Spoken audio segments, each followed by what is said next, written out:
रोज एक नया चीज पढ़ाने जा रहे हैं। मैथ का एक बहुत ही अच्छा टॉपिक है, इसका नाम है आयत का क्षेत्रफल और उसका परिमाप। ठीक है, आपको ब्लैक बोर्ड पे एक जो आकृति दिख रही है ना, ये कौन सी आकृति है? आयत। और हम लोग जानते हैं कि जो आयत होता है उसकी जो आमने सामने की भुजाएं होती है वो क्या होती है? बराबर होती है। Very good.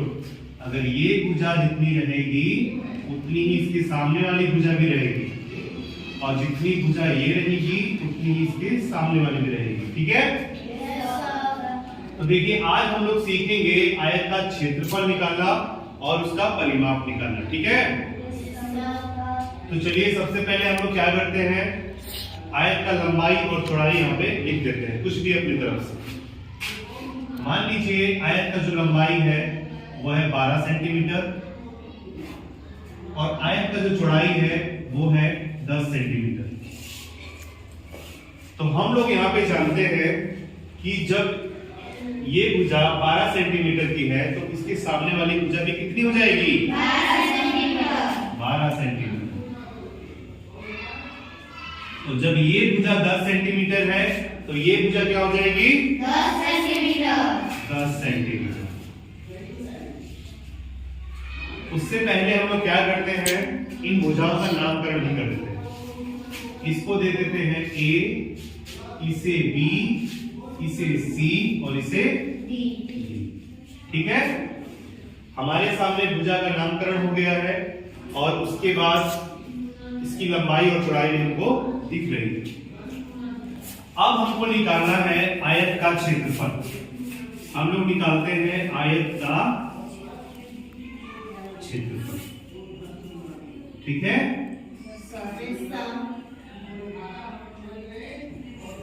तो बच्चों आयत का जो क्षेत्रफल होता है इसका एक सूत्र होता है, एक फॉर्मूला होता है। वो फॉर्मूला क्या होता है? देखिए, वो फॉर्मूला होता है लंबाई गुणे चौड़ाई। ठीक है, इसको हमेशा ध्यान रखिएगा। आयत का जो क्षेत्रफल होता है उसका जो सूत्र होता है वो होता है लंबाई गुणे चौड़ाई। तो अब हमको इस आयत का क्षेत्रफल ज्ञात करना है, तो अब इसके सारे लोग ज्ञात कर सकते हैं। चलिए देखते हैं कैसे। तो हम लोग बराबर का निशान दे देंगे क्योंकि हमको आयत का क्षेत्रफल निकालना है। यहाँ पे लंबाई हमारी कितनी है? 12 सेंटीमीटर। 12 सेंटीमीटर गुना चौड़ाई हमारे पास कितना है? 10 सेंटीमीटर। ठीक है, अब हम लोग क्या करेंगे, इन दोनों को क्या कर देंगे? गुना कर देंगे। ठीक है ना, तो 12 दाई कितना होता है? 120 सेंटीमीटर। ये हो जाएगा स्क्वायर। ठीक है, क्या हो जाएगा इसका आंसर? 120 सेंटीमीटर। ये क्या आ गया हमारा? आयत का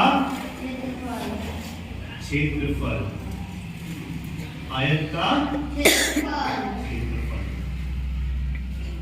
तो बच्चों ऐसे ही हम लोग आयत का क्षेत्रफल निकालना सीख सकते हैं। ठीक है, ऐसे ही आयत का क्षेत्रफल निकाला जाता है। इतना समझ में आ गया है? ठीक है, अभी हम लोगों ने सीखा कि आयत का क्षेत्रफल कैसे निकाला जाता है। सीखे ना आप लोग? अब उसमें कोई दिक्कत होगी? नहीं। तो अब हम इसका अगला पड़ाव पे चलते हैं। हम लोग निकालते हैं आयत का परिमाप। ठीक है, इसको आयत की परिमिति भी कहते हैं और कहीं कहीं इसको आयत का परिमाप भी कहा जाता है। तो देखिए, आयत का परिमाप निकालने के लिए हम लोग क्या करेंगे, उसका एक सूत्र होता है आयत का परिमाप का। उसका सूत्र होता है 2 गुना लंबाई प्लस चौड़ाई। इसको हम लोग ब्रैकेट में भी लिख सकते हैं, 2 ब्रैकेट खुला लंबाई प्लस चौड़ाई। ठीक है बच्चों, इसका ये फॉर्मूला होता है 2 गुना लंबाई प्लस चौड़ाई। अब हमको इस आयत का परिमाप निकालना है, तो हम लोग इस फॉर्मूले इस सूत्र के माध्यम से इसको निकाल सकते हैं। देखिए कैसे। सबसे पहले हम लोग 2 लिखेंगे, इसके बाद ब्रैकेट खोल देंगे। लंबाई कितना है हमारा 12 सेंटीमीटर, 12 सेंटीमीटर प्लस चौड़ाई कितना है हमारा 10 सेंटीमीटर, 10 सेंटीमीटर। ब्रैकेट बंद, वापस 2 बाहर, 12 और 10 कितना हुआ 22 सेंटीमीटर। ब्रैकेट बंद। अब ब्रैकेट खोलने के लिए हम लोग क्या करेंगे, 2 लिखेंगे, ब्रैकेट खोलने के लिए गुना का निशान और 22 सेंटीमीटर। तो अब इसका 22 में 2 का गुना कर देंगे, कितना हो जाएगा 22 दूनी 44, 22 दूनी 44 सेंटीमीटर। और ये निकल गया आपका आयत का परिमाप। ठीक है, समझ में आया आपको? Yes sir. तो ये छोटे छोटे फॉर्मूले हैं जो 2, जिससे हम लोग आयत का क्षेत्रफल और आयत का परिमाप निकालना सीखते। ठीक है, तो ये इन दोनों में आपको कुछ दिक्कत हुआ नहीं सर। भविष्य में अगर आपको दिया जाएगा ये सवाल, कुछ सवाल आपको अगर हम देंगे तो बना लेंगे ना आप लोग? Yes sir. चलिए, वेरी गुड।